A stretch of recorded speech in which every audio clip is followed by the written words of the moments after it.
Hey guys, and welcome back to Tennis 360, the podcast where we talk about all things tennis. My name's Anthony Hirsch. And I'm Eliza Wastcoat. Welcome back to the podcast. So we've got a lot of stuff to talk about. We've got Tokyo on the ATP side. We had Antwerp as well. We had Stockholm. Then we also had 3 WTA 250s that went down as well. So we can go into all of that in Tokyo. That was a very interesting event with Ben Shelton getting his first title, first ATP title. What do you think about Shelton's run there? I mean, I think it's so well deserved and caps off what has been a really fantastic full rookie season for him. I remember watching him at the US Open in 2022 and thinking this kid could be something. And to see his progression throughout the year, and of course, started at the Australian Open, getting to a quarterfinals, and only his second slam event, that was super impressive. Obviously is most familiar with a hard court, so I think he did struggle a little bit through the clay court and grass court season, but that's a little bit to be expected. Also, traveling and visiting all these new countries and kind of figuring that out as a routine can be challenging. But to then back it up with a run to the semifinals at the US Open and this fantastic post Grand Slam season that he's having, to win a title to me seems so well deserved. And obviously his form on hard courts is really tremendous and really dangerous, and very exciting to see yet another American inside the top 20, a meteoric rise really to number 15 in the world, and played some really fantastic tennis to get there as well, including coming back against fellow compatriot Giron, where he was down 2-5 in that second set and had to come back, get a double break back and win the third set to win that match. So showed some fantastic resilience and played some really good tennis. And I think it's super well deserved. Yeah, I agree. I think his tennis comes up in such a flashy sort of style. That was obvious from the beginning. You don't always see it with these kind of big servers, I think, where it's very flashy and they're obviously very good shot makers, and the skill levels that they have are very obvious to be able to hit the kind of shots that they do on a consistent basis. Shelton has that. He has that X factor that brings audiences in, that energy that different crowds can really kind of latch onto and be attracted to, which is really cool. And also, I think that he's hitting through the forehand much better when I've seen him play this week. That forehand's really becoming a bit of a weapon.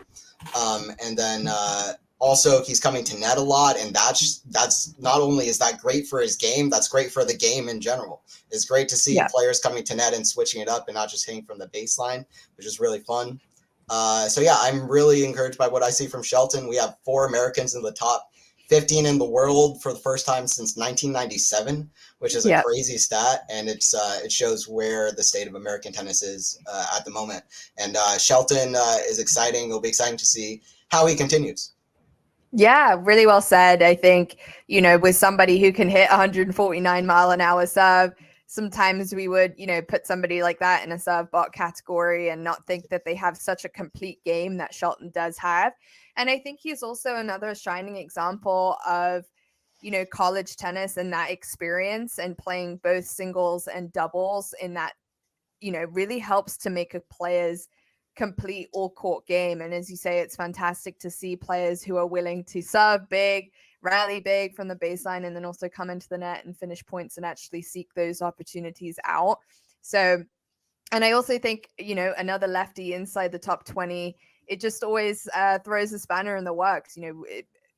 People don't necessarily realize actually how tricky it can be playing a lefty, especially someone who has such a good runaround forehand and good footwork like Ben does have. It's really dangerous and tricky to play against. It's the reverse of the, typical strategy that you would see from a righty player. So it causes those types of question marks for some of the top players who will be competing against him. And as you say, none of these guys who are in the top 15, I think, none of them were alive in 1997 when there was another time when this many Americans were in the top 20. So that's, it's super exciting. And I think American tennis, especially men's tennis, has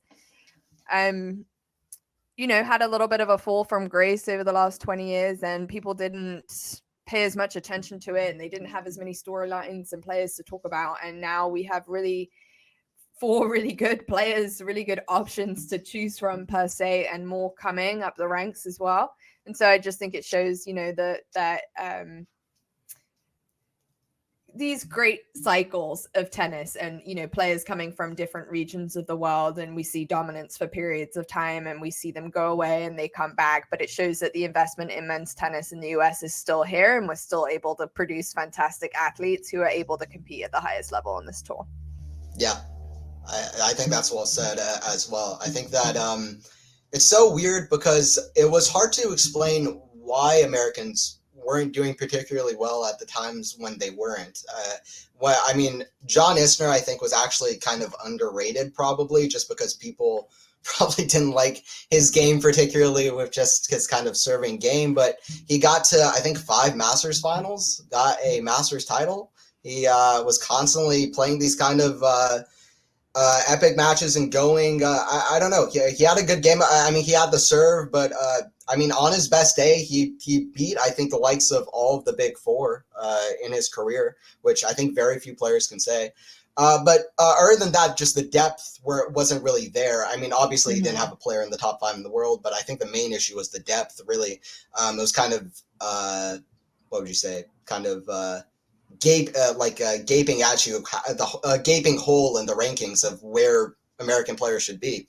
And I think that now the most encouraging thing is the depth in the rankings. We had 15 Americans at the top 100 at one point last year, and a lot of talented Americans that aren't in this kind of top 4 category.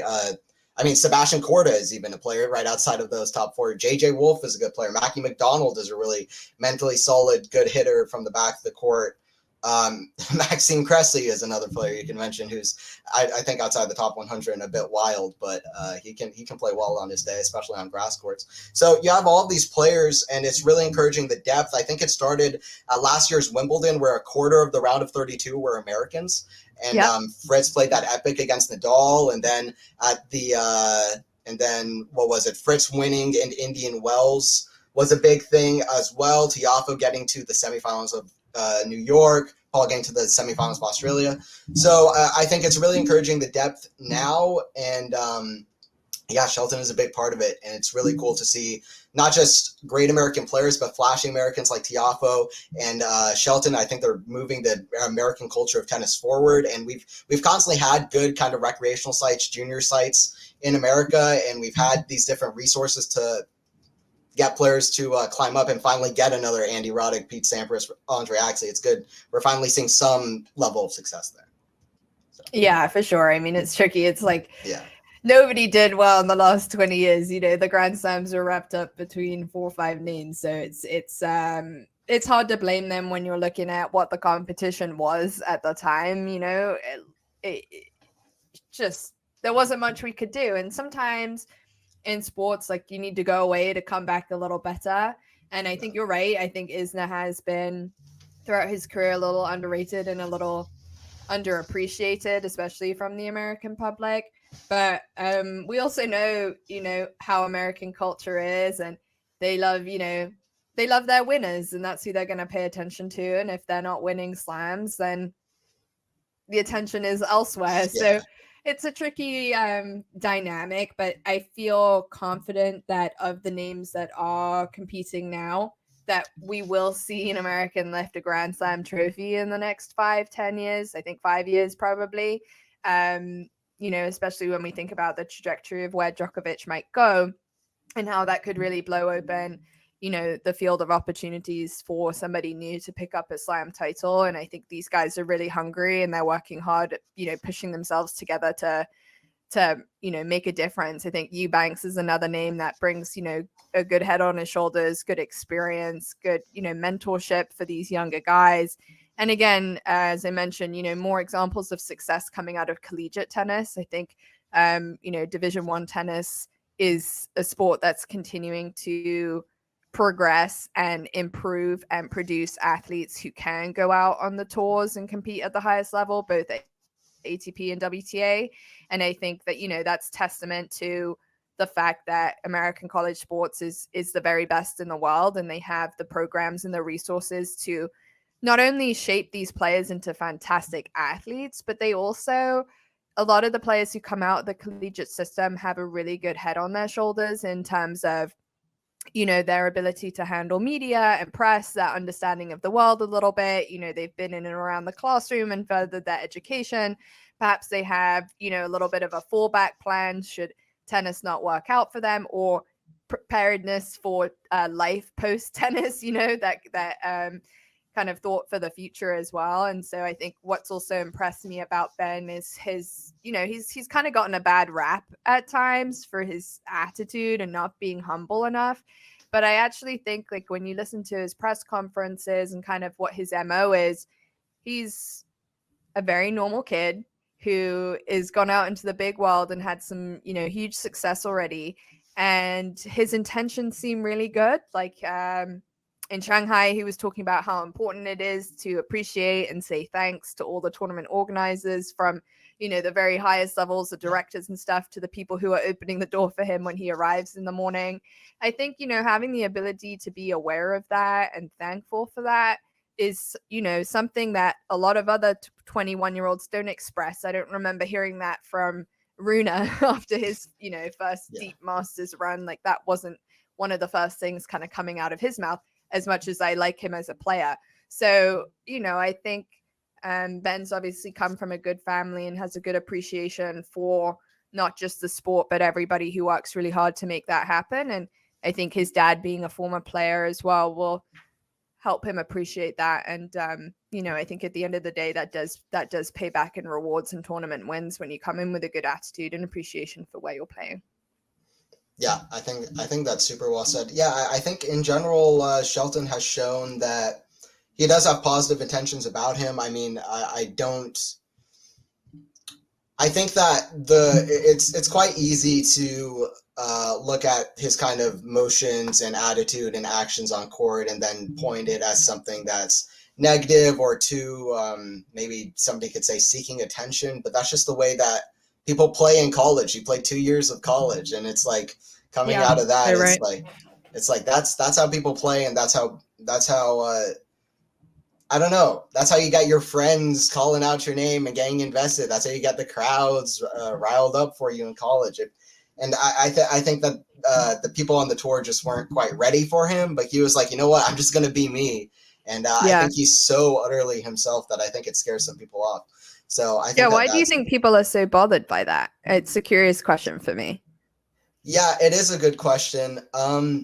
I think it is the things that we associate with the game of tennis back in the day, where it's people just being super to themselves, and then John McEnroe standing out from the fray and being like, and yelling at line judges, "You cannot be serious," and other quotes. And I think that it's that, and it's that being away from the normal, and people being scared of that. I think that it's the fact that football is a sport that's often a contact sport. It gets a little bit dirty. It gets a little bit gritty. Mm-hmm. Tennis doesn't really get to that kind of place. Tennis isn't a place where physical contact is so at the fray of what the sport is or anything like that. It's a little bit more elegant. It's a little bit more this, that. That's what the sport is seen as. And I think that is what Shelton's kind of getting away from with his kind of actions on court. So that's kind of what I attribute it to. And also I think it's the fact that people don't know who he is. Mm-hmm. And he knows, Ben Shelton knows who Ben Shelton is. I think a lot of people don't know who this kid is. They're like, why is this kid screaming? I don't know who you are. Right? But you haven't won anything yet. Well, he just won Tokyo. Yeah. So I think less and less people are going to be upset at it. Yeah, I think you're right. I mean, the tennis etiquette, you know, it is what it is, and it's a part of the sport, but Ben isn't the first one to come along and challenge that culture or etiquette. You know, obviously there are even bigger names. You mentioned McEnroe, there's Kyrgios and others in that mix who have kind of spoken up about how the etiquette can prevent the sport from growing and reaching new audiences, and also can, you know, contribute to players maybe not performing at their best. And I think what I appreciate about Ben, as you say, is he knows who he is, and he's super authentic to himself, and he knows what he needs to do to get the job done. And I think people are so judgmental of the different characters that we see on the tennis court. And one of the good examples of that to me is like an Andrei Rublev, who off the court has this reputation of being the nicest guy. And then, as we were talking about last week, he is a rage head on the court. And how somebody acts on the court is just not a true reflection of who they are as a human being. And I think it's also having an appreciation and an understanding that different personalities are good for tennis. And, some players need a calmness. They need a continuity and a stillness of the environment around them and their own behavior to play well. And then other players want the crowd. They want the energy. They want to, G themselves up. As you say, it's like college tennis. They're used to their friends getting riled up and, throwing in a couple names here and there or calling somebody out. And I think that tennis fans at some point need to check themselves a little bit on this because, it's good for the sport at the end of the day. And to criticize continuously a 21-year-old who's having a fantastic rookie season, being like, oh, you think you're the hottest POS or whatever it is. It's just like, chill out. He's doing what he needs to do to get the job done. And that's, at the end of the day, what's most important is he's showing up and he's playing the best tennis he can. Whether he is saying, come on, too loud or not, should have no bearing on whether you think the guy is humble or good for the tour per se. Yeah, absolutely. I couldn't agree more. And I do like what you said about there needs to be different tennis personalities in the way that they manifest their kind of actions on court. Because I know a lot of people growing up playing tennis that would be screaming on court. And then as soon as they get off, they're like, hey, dude, it's like, well, it's like so quiet, barely even saying anything. And it's like, okay. So it's like, even I'm similar in a way. We have different personalities on court, and it is, I don't know, tennis is more of a mental and emotional kind of game than we give it credit for. And I think that is why the number one reason for me that's important that we embrace that there are different personalities, because it is so personal, it is so mental, it makes tennis stand out. And that's not necessarily a thing of, say, weakness or a thing of like maybe you don't want to market that, but I think that it is something that makes tennis super interesting. It is a very physical sport, and that takes effect on the mental as well. So overall, I think that we need to embrace that side of it, the fact that everyone has different personalities and different things that they bring and different way they go about that different mental part of the sport. Some people start shouting to get through the finish line. Some people just have it carry it all in their head throughout the match. Some people do like Fritz at the French Open, where they don't say a word and then they're like yelling at the crowd and shushing the crowd. So there's like a million different ways of going about it. But I think that that's something we should embrace more than avoid and ignore. Yeah. And we should celebrate those different characters. And, we connect with different personalities depending on how we handle our nerves and how we play under pressure. And that's always what I tell people. I'm like, when you're really nervous and you're about to go into a test, like, what's your state of mind? Because like I used to like stand in front of the mirror and I'd be like, you can do it. Like, I'm not going to forget, whatever it is, whatever formula I need to remember those tests, like I'm going to do it, and like I would talk to myself a lot. Whereas other people study for a test and they're like so nervous and they're sweating. It's like, I just encourage people to remember, how you act and behave when you feel nervous or when you're under pressure is unique to each individual. And we shouldn't be so judgmental. Yeah, I mean, we're all humans at the end of the day and have different ways that we go about things. And I think that, I think that that's something people should remember. These are just very talented, hardworking, and determined humans, but they're just like you and me. Yeah. They do weird things like all of us. And tennis is a weird sport. So it's a weird sport. Yeah, that's what we love about it. It's a weird individual sport. We're all different. It is. Yeah. But yeah, and then in Tokyo, also we had Mochizuki, with his first ATP wins, got to semifinal versus Fritz. I don't know if you saw that, but he lost the first set 6-0, and then he came back, which was ridiculous. And wasn't he down in the third set as well? Like, he was down 5-3 or something. 5-2. He was down 5-2. 50. It was 15 all. And then he came back and won the match in a tiebreaker, which was really crazy. So So yeah, that's a great thing. He was a Wimbledon junior champion. He wasn't getting any wins on the ATP tour. He hit with Federer in 2019. Federer said he was a special player. Some people knew about this guy, and then yeah, he wasn't able to find any wins. He got 3 wins in a row against the world number 30, the world number 11, and I forgot the ranking of the other player who he beat, but he beat a lot of top players on the way to get to the semifinals. So great run from him. Seeds were falling all over Tokyo. Ruud fell to Giron. Paul lost to Shelton. D-Man and Tiafoe lost to Karata. Zverev lost to Thompson in the first round to start off the tournament like 6-3, 6-4. It's a very weird tournament when everybody was expecting that the race to Turin would finally get simpler. It decides to go the other way. So that's kind of what happened. Rune is still enjoying his 8th spot. How do you think that is going to finish itself off? Do you have any kind of inkling of what to expect about that? Yeah, I mean, that's a good question. I think, we didn't just have Tokyo this week where seeds were falling. We also had Stockholm and Antwerp, and last week we talked about how Rune and Tsitsipas were poised in those tournaments to come home with a win, and neither of them did. Tsitsipas did a little better than Rune.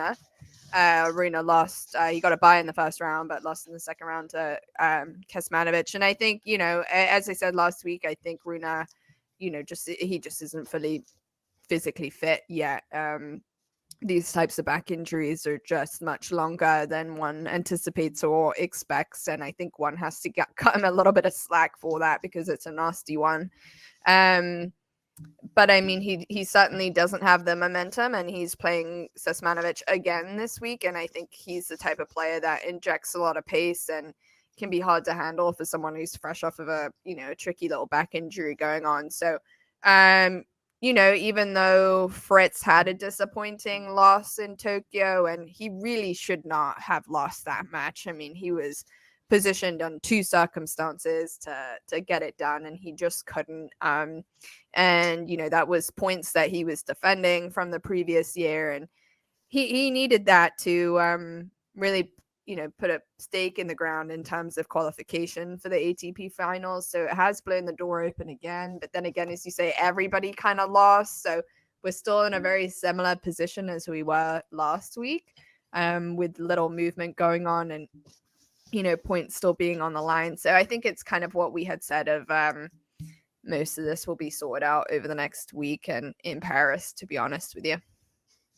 Yeah, I think you're absolutely right. I think if Fritz had beaten Mochizuki and then won his quarterfinal match, and I forget who that quarterfinal match was against, but it wasn't supposed to be against somebody that was super high ranked.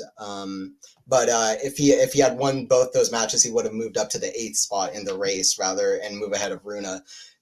So yeah, he definitely should have been winning those. And yeah, I think it'll be interesting. I mean, this week in Basel is where most of those players are playing.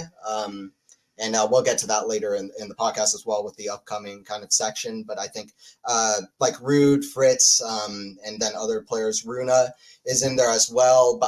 Vienna is the player where most top seeds are playing. But that is the place where most of those players like Hurkacz, Ruud are trying to claim that 8th spot in the race. But yeah, how it finishes off, I would be super interested what kind of runs de Minaur, Hurkacz kind of pull, because nobody else is stepping up. So there are going to be players who have been performing well all season that like the indoor hard courts are actually going to step up and say, you know what, I can play and I can have a good run at a tournament or two. It would be almost surprising if a player like Hurkacz, de Minaur, or Paul doesn't have a good run towards the end of this kind of stretch for me. So I'd be very curious how they perform in Vienna/Basel, for most of them in Basel, and then going into Paris as well. But yeah, I think Paul's a name on there that was a little disappointing too, because I think we talked about, Paul being a top 5 hardcourt player this year in terms of results. And I think going into the Asian swing, we certainly expected him to make a good push at qualification.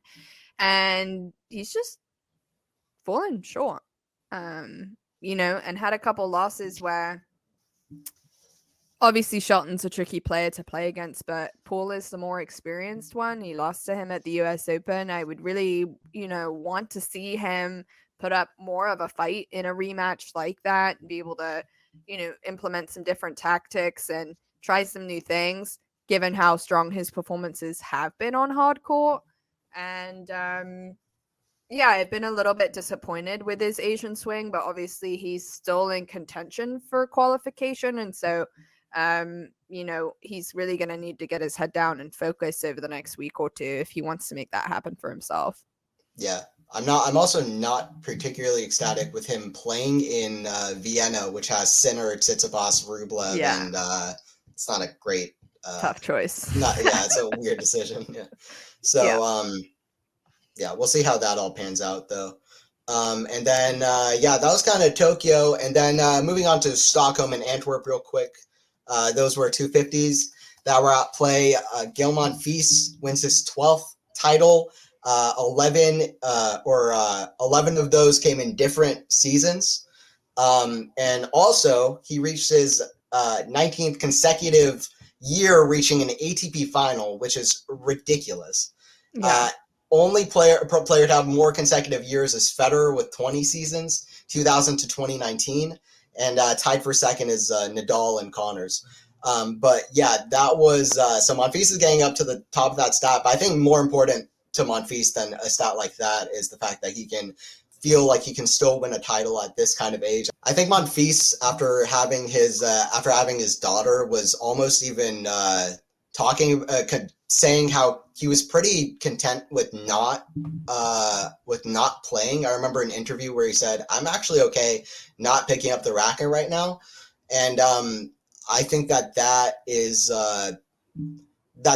something that makes it even more sweet that he's able to win entire titles at this moment in time, beat a guy like Adrian Manarino on the way, and compile a whole week together of matches. I mean, we started seeing more and more glimpses of the real Monfils. I mean, Monfils played a fantastic quarterfinal against Sinner in Canada, a Masters 1000 quarterfinal. He's had more and more glimpses. He had obviously his now famous comeback against Baez in the first round of the French Open, which was a first round match, but still very, very impressive. So I think that is that it's very good to see Monfils winning, and he did it in a great fashion as well. He was hitting a lot of winners, a lot of forehand winners against Manarino. He was hitting forehand winners all over. In the second set tiebreak, he hit two very impressive forehand winners, I recall, to win that tiebreak. One where he was running back and a forehand passing shot. That forehand is really underrated when it's at its best. When it's at its best, it's one of the best forehands on tour. And he had a really impressive week. 22 winners to 11 errors, I recall, in that final. While Kotov, his opponent, who's ranked outside the world's top 200 before the week started, he hit 24 winners, which is more, but 28 unforced errors. So Monfils put together a really impressive week. And in Stockholm, Rune lost second round, like you were saying, to Kecmanovic. So they're going to replay again in Basel, but it's not a good run for Rune. But on the other side of it, a good run for Monfils.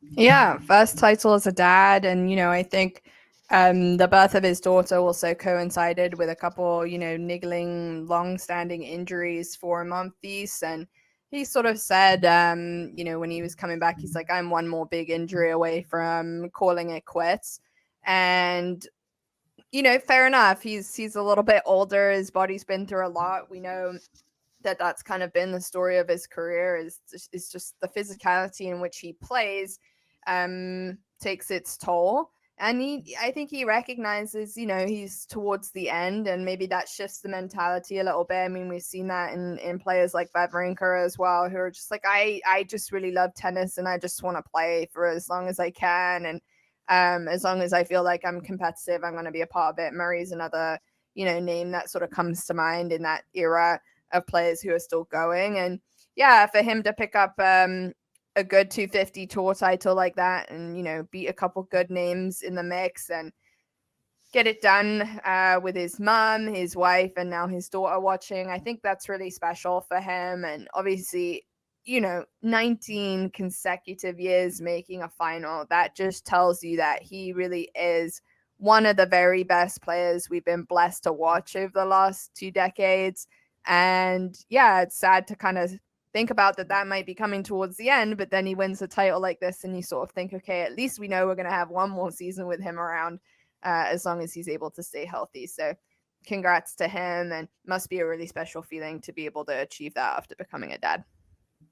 Yeah, absolutely. And yeah, I think Monfils' longevity is often overlooked by these players like Wawrinka and Murray, and obviously he's not to the level of Wawrinka and Murray. He never reached a major final or anything like that, let alone win a major. But I think that he's a player that is one of the fan favorites. He's a player that was always hitting incredible shots. He's done things on a tennis court that I've honestly never seen anybody else do.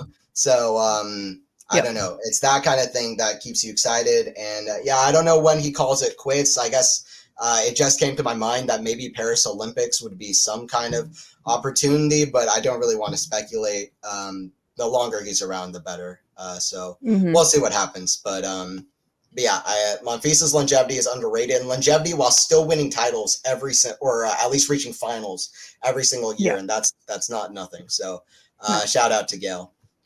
And then in Antwerp, Bublik won his second title of the year, third ATP title overall. And that was an impressive run from Bublik, who's also a really great shot maker. He was just serving out of his mind the whole tournament. He served, I think, won 97% of first serve points in the final. 36 for 37. In that final, he hit. Here's another stat for you, which 11 aces, 11 double faults. Classic. Yeah, 9 for 26 on second serve points, which means that he only lost 6 second serve points that were in double faults, but still, he was playing ridiculous on serve. And, what was his first serve percentage? First serve percentage? Did I get that? I was looking at the stats for that match. First serve percent. I don't have that for you. That's okay. Well, maybe you can look it up while I give my little spiel on Bublik. Yeah, go because, Bublik, one of those players, man. I want to see him play this well consistently because he's so much fun to watch. I mean, when he's serving well, the 11 aces and 11 double faults confirms and tells you that this guy is on a 2 first serve strategy, and not a usual strategy for tennis players, but it's only somebody like him with his mindset and mentality that could execute a strategy like that. And then when he's on and he can win 97% of points behind the first serve when it goes in, I mean, that's absurd. I don't think I've heard that in anybody throw up those types of stats. I mean, what is Spieth supposed to do? Like, there's nothing you can do. That's absurd. And he has a good heart. He's got a good personality, and he's not as extreme as Kyrgios, but there are moments where I'm like, mate, can you stop like tanking these matches, or just turning up looking completely unbothered? I think I've got my eye on him now for Basel, I think he's playing, or one of the upcoming tournaments where he's playing Ruud in the first round. And I'm just like, are you going to be bothered to show up now? Are you just a day off of winning a title, or are you going to come to play? Because I hope he comes to play. When he's, playing on hard courts and playing this well, any fast court surface, it suits his game so well. And,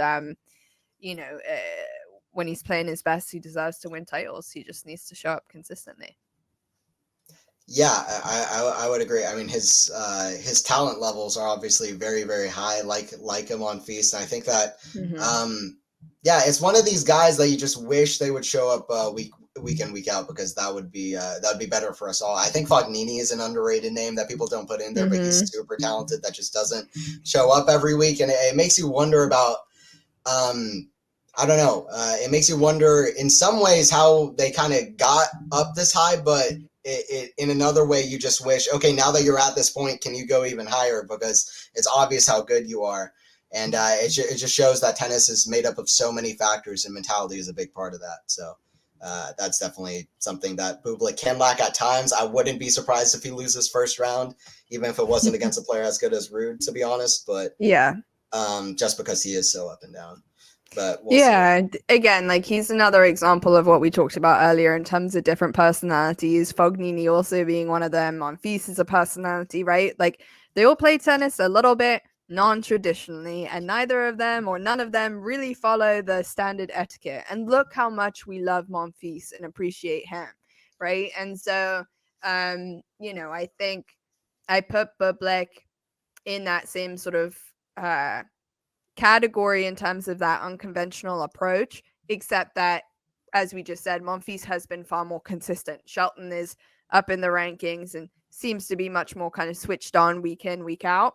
And I think it's worth, people recognizing and understanding. We've talked about this before, but tennis scheduling is nuts. And not everybody has the ability to be 100% locked in, week out, tournament to tournament. I mean, ask yourself, do you show up to work and give 100% at work every single week? I sure don't.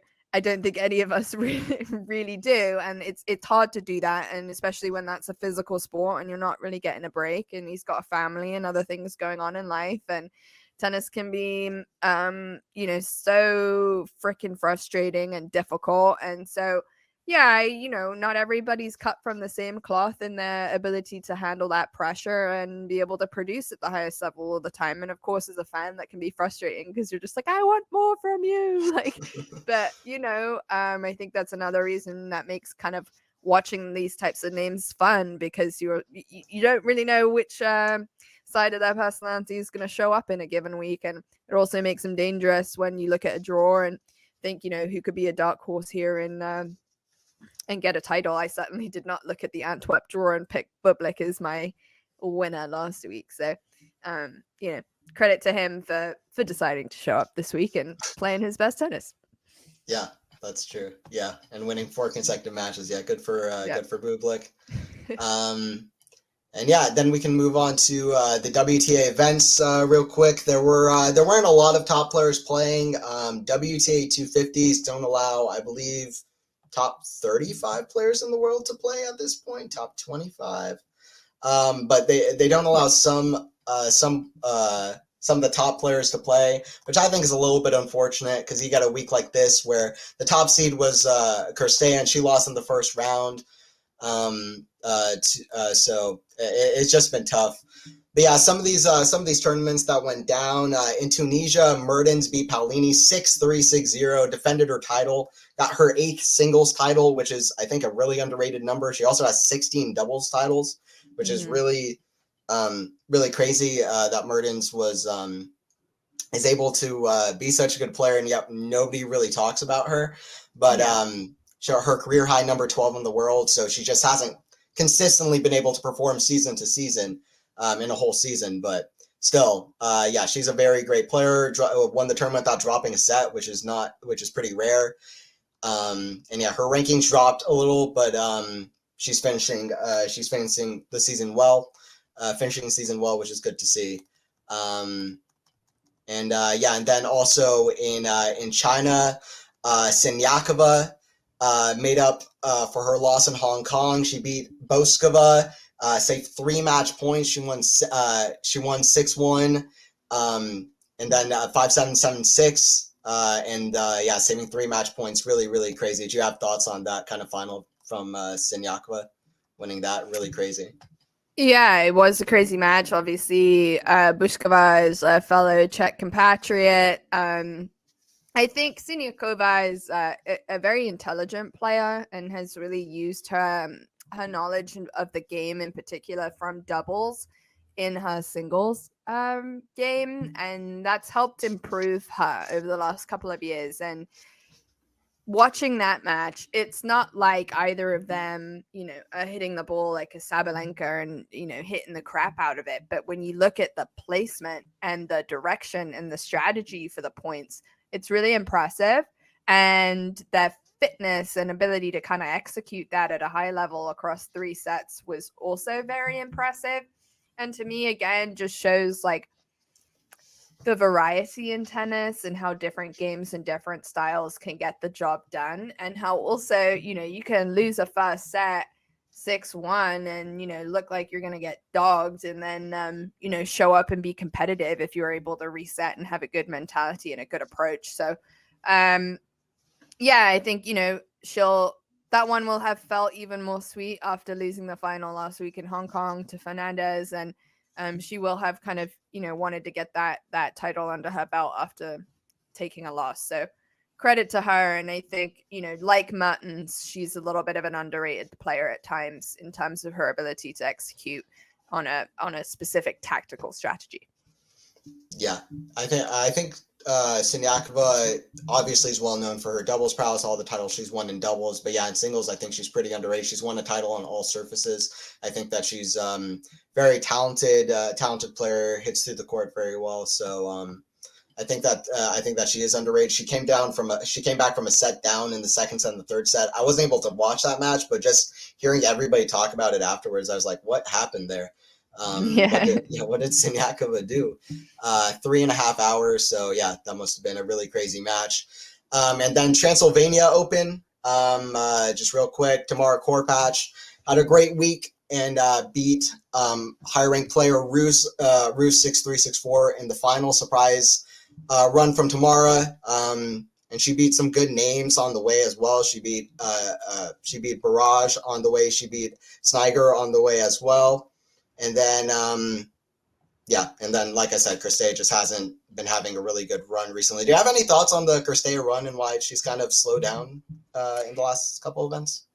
Yeah, it's interesting. I mean, she has had such an on-again, off-again season and, kind of like almost reinvented herself a little bit over the last year, like found her love for the game again, looks really physically fit.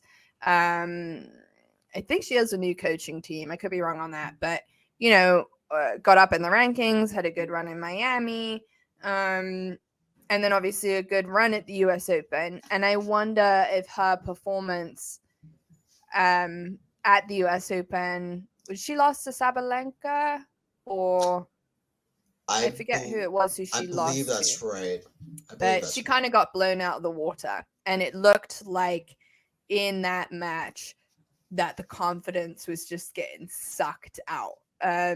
Like you could kind of see it in her face and the way that she was talking to her box. Like she just wasn't really able to execute on her game plan, and she didn't show up and really play a great match. And yeah, she got rolled over. And I think maybe that's like kind of stuck with her a little bit post this US Open, and that's why she's not really been able to push on and have a good run. It can be kind of deflating. And when you're in a situation where you're a player that's like top 30 towards the end of the season, you're not going to qualify for finals. You're not going to qualify for the 9 through 20.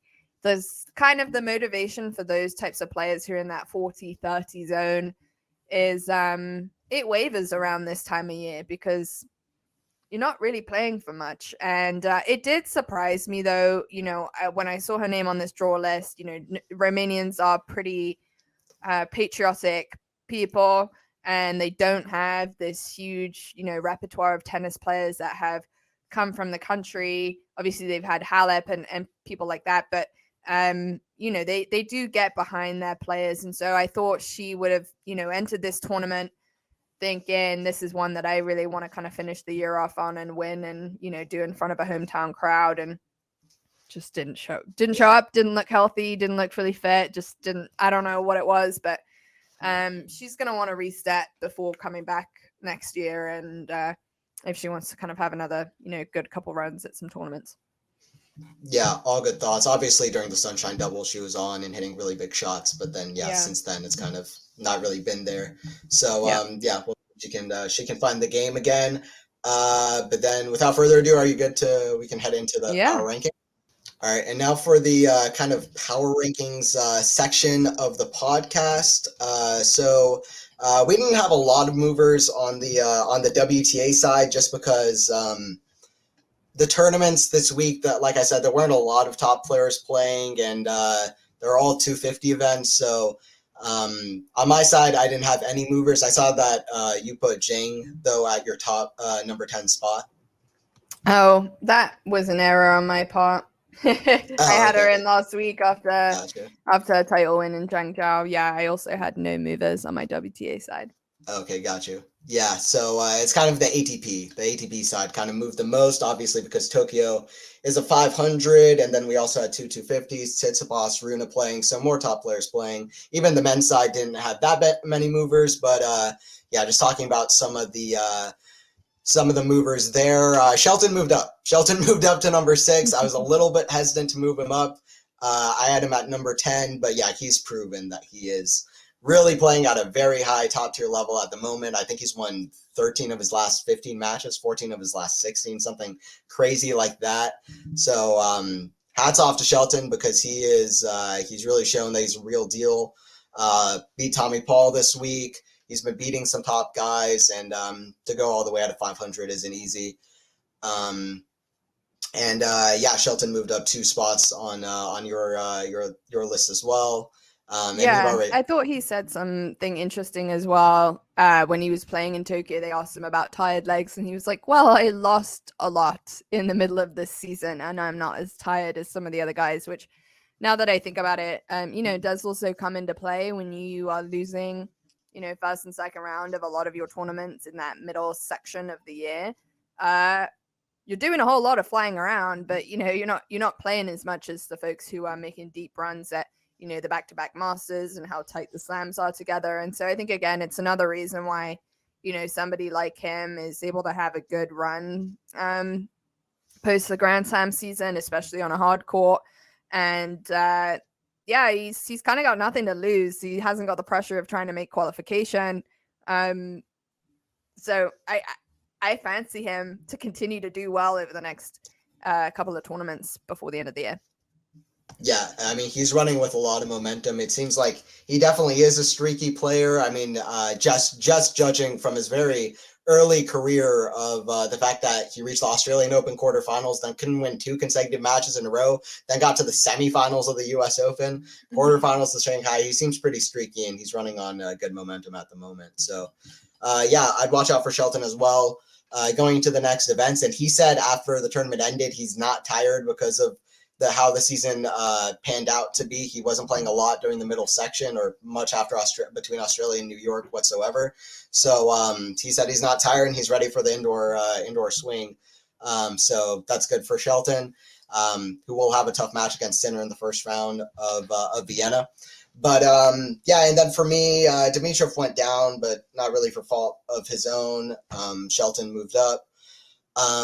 And then, yeah, Zverev moved back in. He had a great win today against Sebastian Offner, where he was playing some of the best tennis that I've seen him play recently, given not against the top-tier opponent that you might see if he played Daniel Medvedev, who he's played a lot this year, but still. Yeah, Zverev deserves to be there for how good he's been. But, yeah, do you want to speak on kind of any of your picks? I see the number 1 spot got reclaimed the throne there. Yes, yeah. I mean, I'd left Djokovic out over the last few weeks because he just wasn't playing, and I wanted my power rankings to be about who's playing week in, week out. Obviously, we know Djokovic is going to be coming back over the next week or 2 in preparation for the Paris Masters and the ATP final. So anticipate him coming back, and given the player that he is, I always fancy him for another win. So that pushes everybody down a little bit, hence the movement there. Obviously, Hurkacz was tough for him coming from Shanghai to Tokyo in such a short time frame. It's not a easy turnaround to make, and he lost a tight match in the first round in Tokyo. I also pushed Rublev down a little bit just because of that loss in Shanghai, and adding in some other players and making up for the fact that Shelton's moving up. And then both of us also had Korda falling down a little bit. We were really singing his praises in Shanghai. He had made a final the weeks prior, and it seemed like, okay, like he's looking like he's back to kind of being healthy again. And now we just see that he's lost again to Echeverry in the first round in Vienna. So with Korda, both of us were saying that prior to recording today, that Korda is kind of frustrating at times because technique-wise, you look at him and you think, my goodness, he should be a top 10 player. Djokovic even said it at the beginning of the year that the kid was blessed with tremendous talent and has such a fantastic game. And, obviously has a tennis legacy or history in his family. And so maybe it's unfair to have that level of expectation. But again, when I kind of look at the American names, I look at Korda and I think, he should really be the guy that is kind of in the Ben Shelton position right now and pushing up and getting into a top 15. And he would have been the one that at the beginning of the year, I thought it would probably be him over Shelton, who would kind of be where Shelton is at right now. And he's still not got a hard court title on the ATP tour, and he should. So disappointed a little bit, and he's losing some of that good end of season momentum. Yeah, well, we can say that Tennis 360 podcast is rooting for Sebastian Korda if he's ever able to bring his game together, because he's amazing. Yeah, we're rooting for you. We're rooting for you, Korda. So yeah, hopefully he finds it. And I agree with what you said. To me, if he's healthy, which health was a concern for a lot of this year, he kind of came back around French Open, so he was out of it for a little bit, but still, he should be doing better than he is. So let's hope that Korda climbs up. We still have him in the top 10 in our power rankings. Hopefully he can perform in Paris. But yeah, those are kind of the power rankings. Then we can go to the upcoming, which is Vienna, Basel, and then also in Zhuhai, we have the WTA Elite Trophy, which is the number 9 through number 20 in the world. We have, first on WTA Elite Trophy, we have players like Krejcikova, we have Madison Keys, Ostapenko, Samsonova, Cluj-Napoca, Kasatkina, Zhang, Haddad Maya, Garcia, Vekic, Magdalenette, and also wildcard Linju, as it is being played in China. Linju's been playing well recently as well.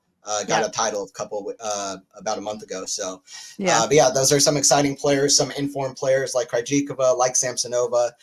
Be good to see Samsonova back again, and but kind of a little bit of an appetizer before the WTA finals, if you will say. But do you have some thoughts on that Elite Trophy in Zhuhai?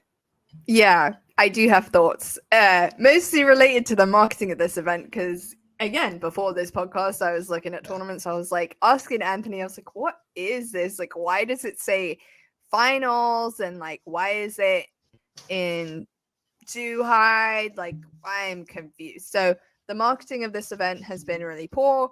And again, coincides with this just continuously confusing outcome of the WTA finals season, which was all supposed to be in China and is not. So, I'm sure these players are pretty happy that it is in China, given that they've been there and they don't have to buy an extra plane ticket to Mexico and do all of that extra travel. So this will finish things up quite nicely for those folks who, most of these guys are based in Europe, or a couple of them, so they'll be happy to be going home and hanging out after this one and kind of calling it a day. But a strong list of competitors and names in the mix here, and I often think 9 through 20 is very close, and there is very little that tends to kind of separate those players. And we've seen this year a lot of movement between the 15 and 10 spot, a lot of names kind of going in and out. Kvitova, Ostapenko, Kudermetova, Krejcikova has been knocking on the door. Even Vekic has been in and out. So, I think that kind of makes for an exciting tournament. I just had no idea it was happening. So. I guess I'll be checking in. As often happens in the tennis world, I think, which is unfortunate. It's like, oh, this is happening. Okay, well, I'll be happy to check it out. Yeah, I've heard a lot of people this week being like, oh, there's a tournament going on with the number 9 through number 20 player in the world. What is that all about?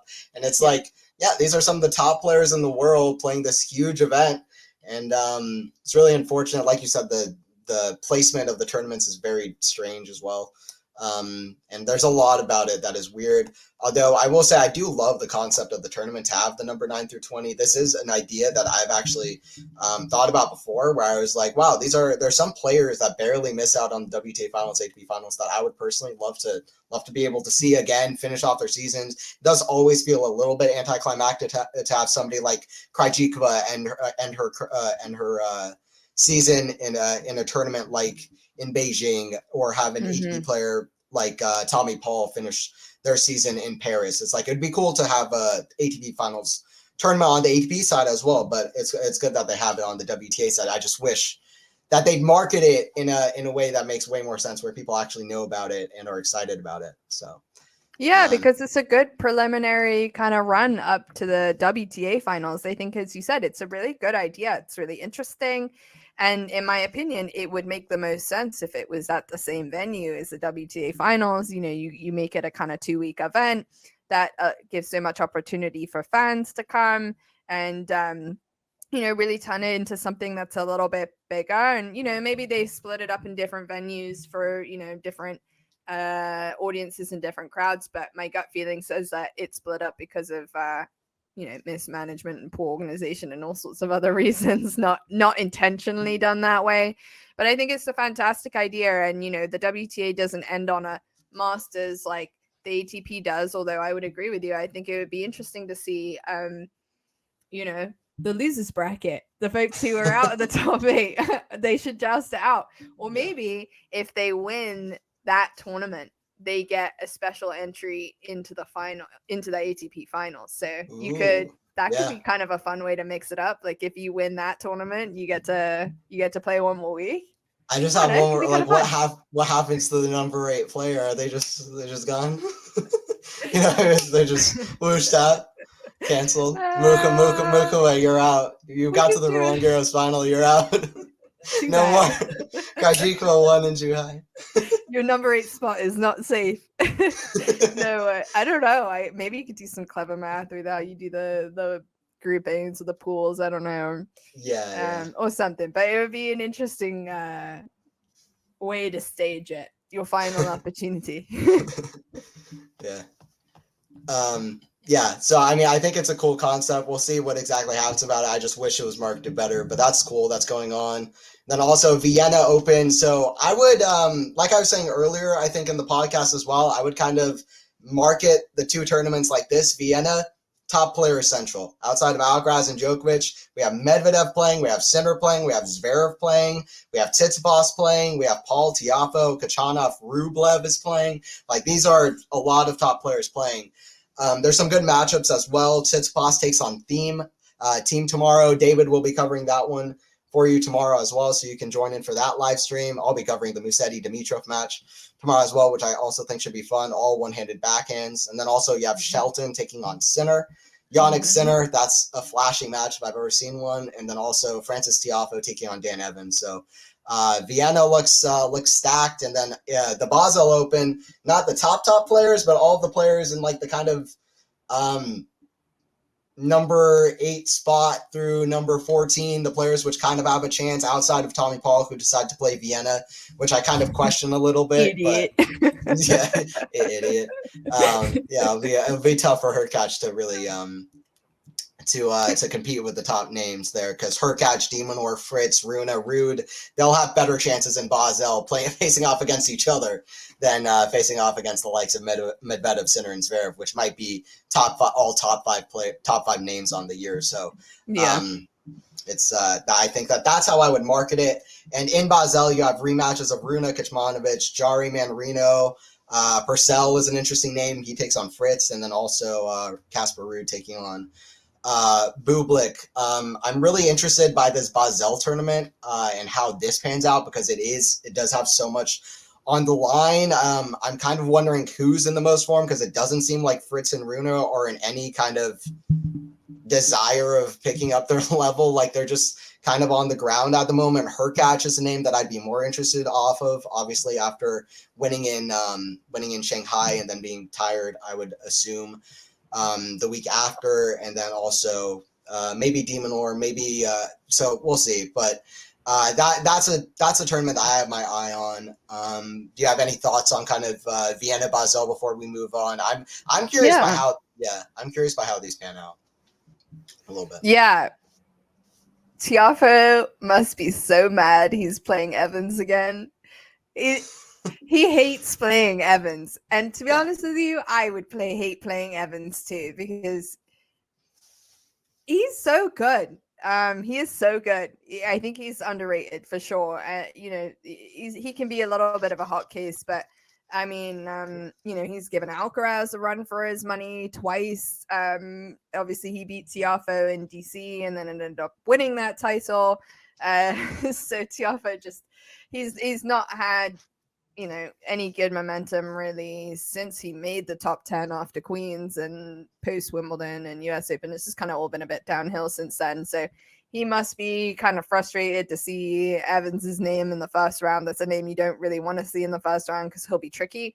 But yeah, I mean, I think you're right in saying that Vienna's gonna the top tier tournament for the week, and it'll be interesting to see if we see a kind of similar incident of the top seeds falling as we saw at the Masters in Shanghai, and then we also saw in Tokyo. Nobody would have expected Hurkacz originally to win that Masters title, and that had some big names competing there obviously as well. And so will we see this kind of trend continue of players struggling a little for motivation and also struggling a little just to find form in the end of the season? I think Tsitsipas needs to do well here to again finalize his qualification and also gain a little respect back and finish off this season with some decency. I don't mean that in a mean way, but my goodness, it's just been so poor from him over the last couple months. So I want to see him finish the season on better terms, on his own terms. That's for sure. Shelton Sinner, that's a rematch from a couple of weeks ago. Obviously this time it's Shelton who's fresh off of a title, who has to fly and play 72 hours later, so I would expect Sinner to win. But I think you're right in saying that Basel's the one that, has names in it who are most desperately clinging on to the qualification spots. And in particular is going to be the one that is probably, most unknown because those bigger names don't have much momentum. I don't expect Rune to win. I think Fritz Purcell is poised to be a tricky match for Fritz. I think Purcell's committed to the serve and volley strategy. It's like a do or die thing for the kid. He's just like, I will not do anything other than the serve and volley. And when it's on, it's on. I mean, it's like, how do you beat that? And, Fritz is a clever player. He's good, but he's not the best mover. He's tall. It's hard to beat a guy like that who's so persistent and has a good serve. And Fritz is a good returner, but he's not that good. So I think he could struggle there, and his draw is not particularly easy. And then, Bublik, Ruud, I think that's all dependent on whether Bublik wants to show up and play or not, but he certainly has a skill set to beat Ruud. And then we kind of have names I could fancy a Jari, he's got a good, decent draw here. He's had a good part of the season. He's not playing with so much pressure behind qualification. So I could see a kind of, outside name coming up and winning in Basel. I think it's funny you say that because when Beijing happened, right before Beijing happened, Faison did a draw preview where he actually chose Jari to win Beijing, and everybody in the comments was like, yeah, he did. And then everybody in the comments was like, what? Why'd you choose that? It was like, some guy in the comments said, were you drunk making this video? And Faison was just laughing. It was like, no, I just went with Jari actually had a good run there. I think he beat Tsitsipas on the way, but got to the quarterfinals. But yeah, so I think it's something about QualityShot picking Jari. But I promise I'm not drunk. Yeah, so I think it'll be interesting how it goes. I do have my eye on Hurkacz for sure, but also on de Minaur. I have a good feeling about de Minaur. And Casper played a great first round match last week. I was actually really impressed with the first match he played, and then he played just abysmal against Giron in his second match and lost in straight sets. I was like, at first I was like, oh, Ruud is having a good end to the season, and then he's like, well, I'm not going to show up here. I'm going to hit every ball short, and I don't know. Ruud is a bit up and down outside of pretty much Roland Garros this year, so I don't really want to bet on him, but I wouldn't completely discount him. But yeah, I think we should talk about him for a second, given that it's towards the end of the season. I mean, obviously, Ruud this time last year, we were talking about, him and Alcaraz jousting for the number one spot. And he'd made 2 Grand Slam finals. He'd picked up a number of, smaller tournament titles, but he got a number of good titles. He doesn't have an ATP 500. Ben Shelton does. You know, it's like he baffles me. I don't understand kind of his trajectory, and I also don't have any good foresight as to what's next for him. Like, where does he go from here? Because it was always, and he said it was always going to be hard to back up his season from last year. But at the same time, he needed to kick on. And if it wasn't going to be Grand Slam titles, it needed to be 500 and Masters titles this year for him to really be like, hey, I'm a top 10 player. I got beat in 2 tricky finals against players who are very good. But, I'm here, and put a stake in the ground. And he's not done that whatsoever. He looks mentally pretty weak, to be honest. And I'm confused by his trajectory. And he blamed a lot of it initially on having this kind of postseason exhibition tournaments with Nadal and not having had enough of an off season, enough of a rest. But he kind of gave himself a little bit of an off season after the Australian Open. He took some time off, and he obviously is, going to do things differently this kind of season going into 2024. But if he doesn't have good runs in 2024 and start picking up titles and start, making anything other than the Roland Garros final and losing in it, I think his fear factor is quickly diminishing.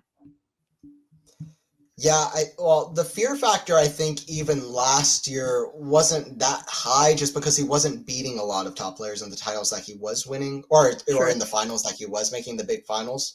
I would consider myself as somebody who's actually quite high on Ruud, but okay. I would say that he has had a disappointing season for sure. For Casper Ruud, so I actually had a conversation. Pam Shriver did a Spaces at the start of the year on Twitter, and I joined this Twitter, and she said, "Do you have any questions?" And I asked her, "Do you think Casper Ruud is making another major final in his career?" She said no. And she gave her reason. She said, "Well, I think there's no chance. Djokovic and Alcaraz are getting too good." I kind of responded and said, "Pam Shriver, I think you're wrong. I think he's making another major final." Then he made, with all respect to Pam Shriver, she's one of the best women's doubles players of all time, and she's a legend. But anyway, he made a major final at Roland Garros. I was quite happy about it.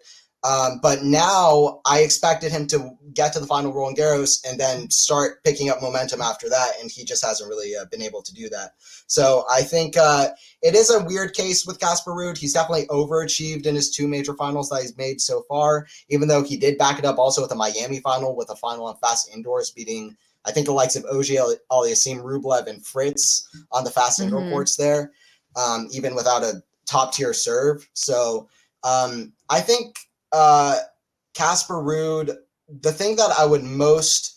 the biggest factor that I would say for Casper Ruud for me is that he's an extremely hard worker, and he improved his backhand in a big way last year to this year. So I just wouldn't completely discount him, but I would say if he doesn't have a good year next year, then I think that a lot of eyes are going to fall off of him, and that they're not even they're going to stop paying attention to him in a big way.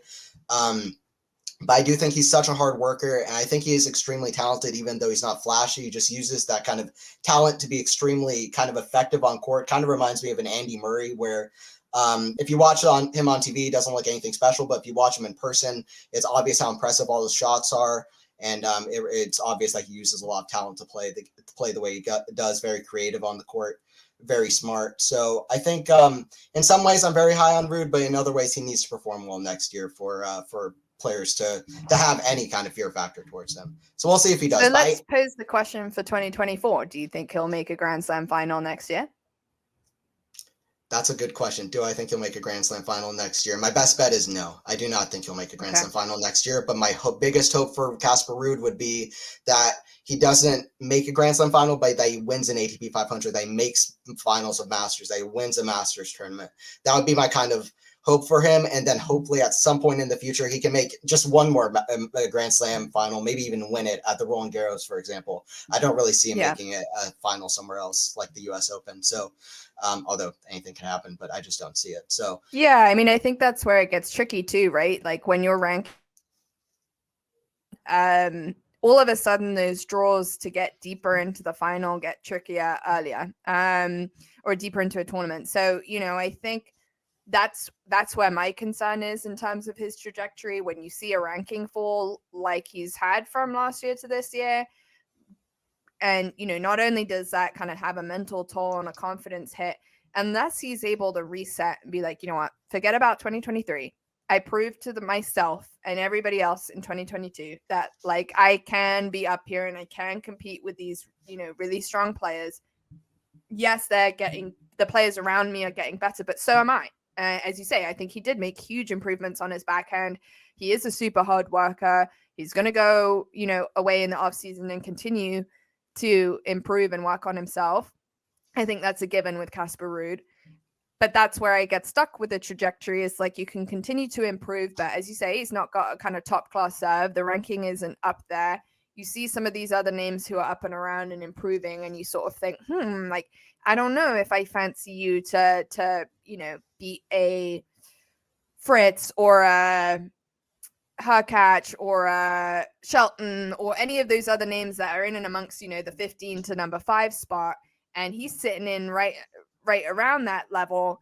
And unfortunately, I don't see him being able to navigate his way through that to make another Grand Slam final next year. And so then it's like, okay, well, if that's not the goal, then what is? Like, it has to be a Masters final. It has to be a 500 title. Like, it has to be that next year. And that starts to amount pressure. And if he's not able to deliver on that, then I think that's when you see those types of careers with folks who've made a final here and there, like a Tsonga, someone who's, a good, consistent player who's going to be in the top 20, but just isn't quite able to kick on. He's had an opportunity and just, that US Open final versus Alcaraz was his best opportunity to get it done. And I think it's going to be a tall order from here. So that's why I look at his kind of situation right now. And I'm a little concerned for him that he's going to have to do something in 2024 to kind of clear the slate from this year and reestablish himself as a top player.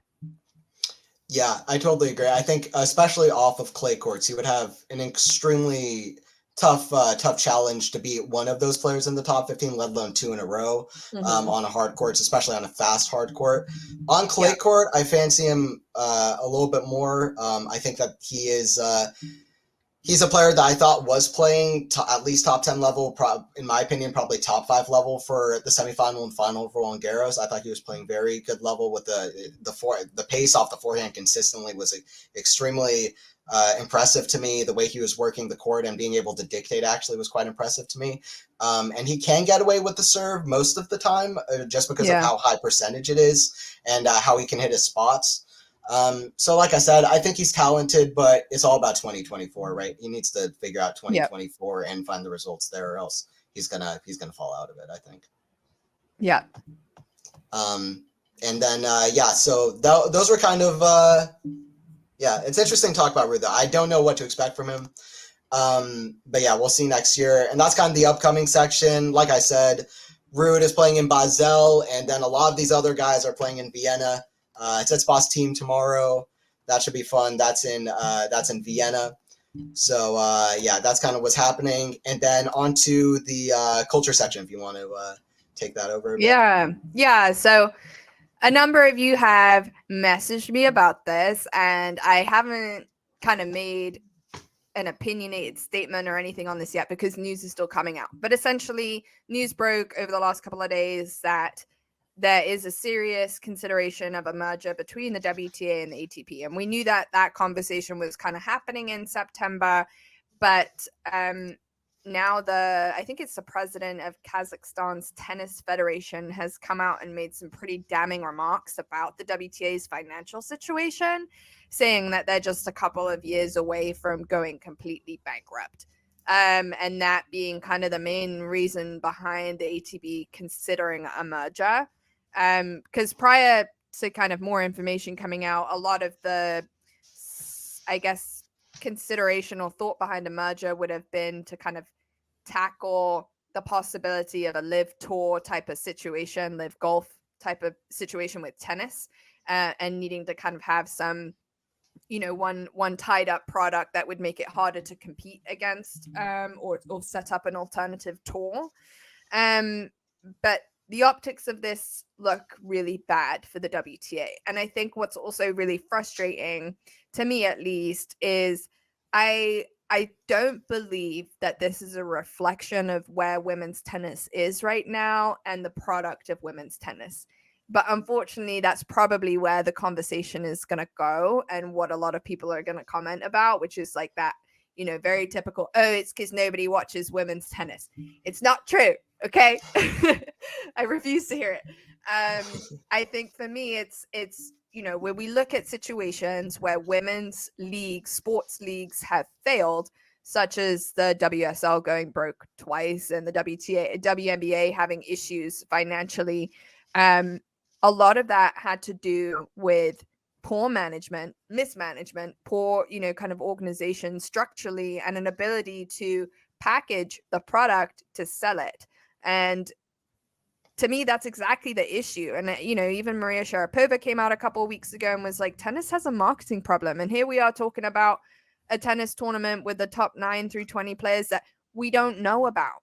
The WTA has got to do a better job of marketing the women's game, selling the women's products. I mean, there are so many good storylines, so many good players, and the women's game is a really good position right now. And I think it's so unfortunate, the timing of this.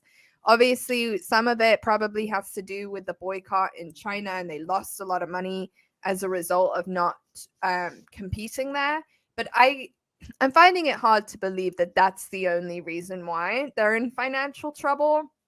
Although the statements that they released prior to COVID made them look like they were in the clear and had, a good solid revenue structure. So again, like, we're in situations where the WTA is just not transparent. We don't really know what's going on, like what their goals are. They don't really have the funds to do a good job on the marketing side of things. I mean, I'm very concerned about the WTA finals in Cancun, with pictures this week of what looks like still sand where the stadium is supposed to be. I mean, it's a mess. And it's really unfair to the women's game. And where the conversation is going now is that the ATP is like, oh shit, well, we just don't want the WTA to go broke because that would make us look bad.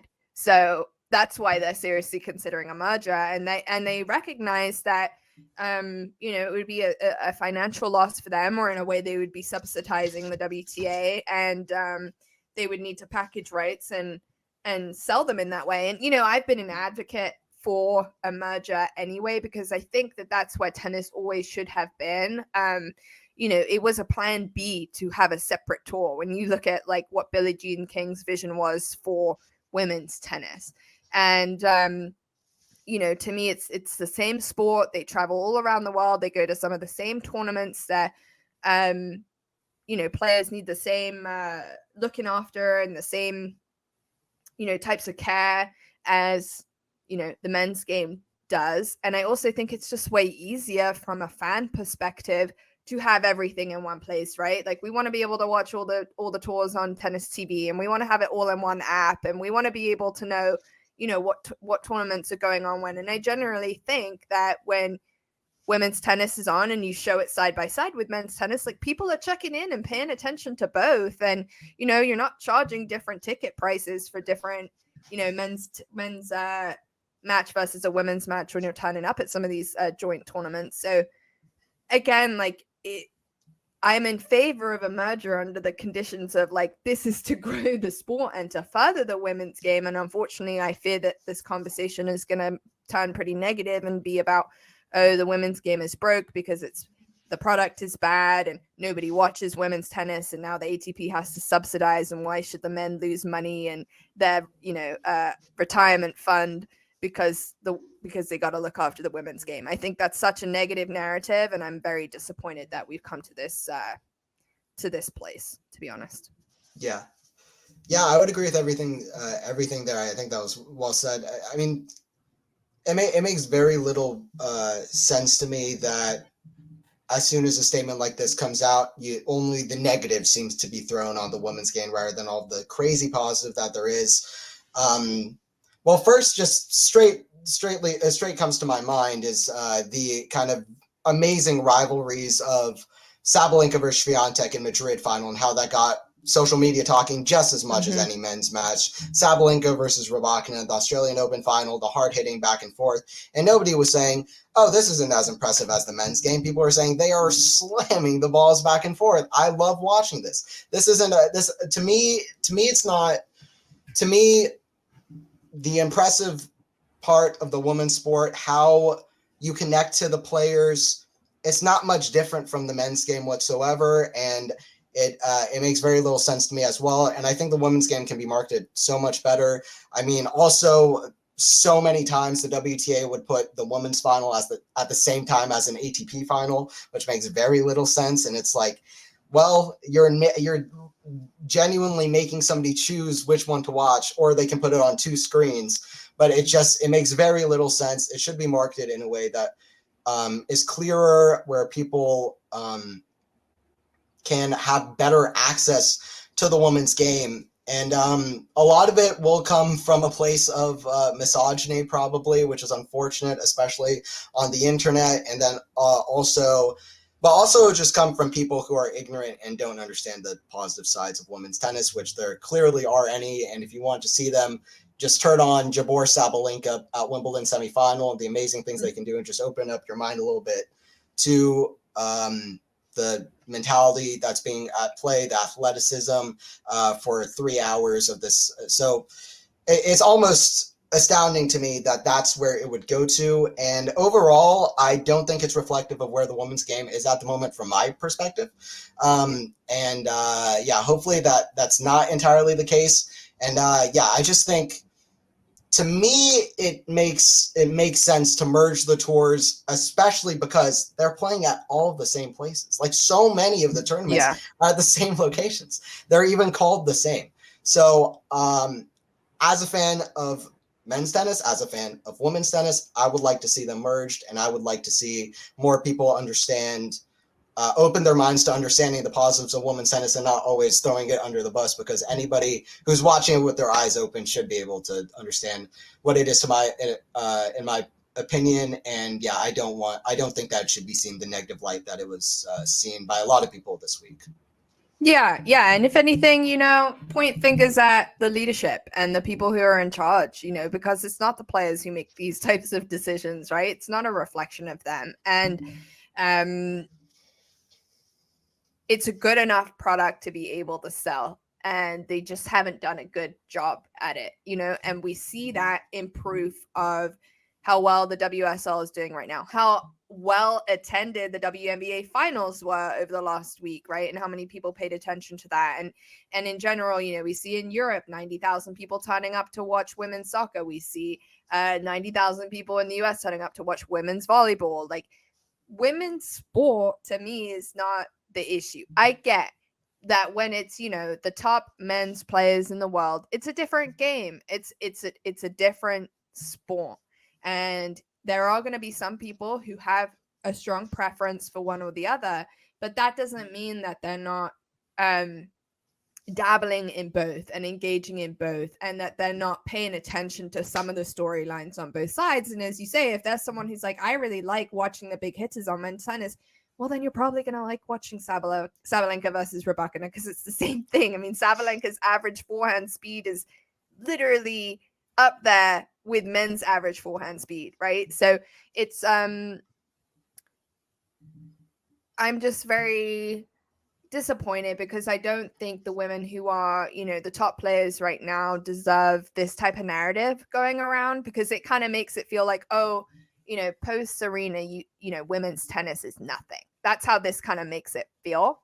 And I don't think that's true. I think, Serena obviously dominated for such a long time and is such a legend and a fantastic player. But I think she also dominated in a period of time where women's tennis is still evolving and improving, and there was nobody at her level. Whereas now there's so many players who, are up there and good enough to compete for a Grand Slam title. And I think that's what makes it exciting. But as you say, ultimately, however we get to the merger, if it has to come through this negative messaging of the WTA is broke and that's why we're merging, then you know what, so be it. Because I think at the end of the day, the merger is the best option for the players and the fans, and also for like media rights and broadcasters. I mean, they would probably be thankful for things to be cleared up and make a lot more sense. I just know that there's so much complication with how they're going to, talk through all these different media rights and be able to divide things up. But I just encourage folks to, as you say, be open-minded in this conversation and recognize that women's tennis might not bring in exactly the same numbers as men's tennis, but let's also look at the history a little bit. We've been around far less long. We don't have as much history. We don't have the same investment. I mean, women's sport hasn't been taken seriously until the turn of the decade, really, and even then it's questionable if that's really true. So I think women's tennis has so much ahead of it and such a bright future. This is going to be a painful bump and one that is going to bring out some nastiness without a doubt. But at the end of the day, as I said, if we get to the end goal at the end of all that, then hopefully that's a win for all of us. Yeah, absolutely. I think we can end it there. That was yeah. So this has been Tennis 360, the podcast where we talk about all things tennis. My name is Anthony Hirsch. And I'm Eliza Wastcoat. And thank you guys for watching. Don't forget to sub to the channel, Quality Shot Tennis. Don't forget to like the video as well. I'll see you guys at the next one. Bye, guys.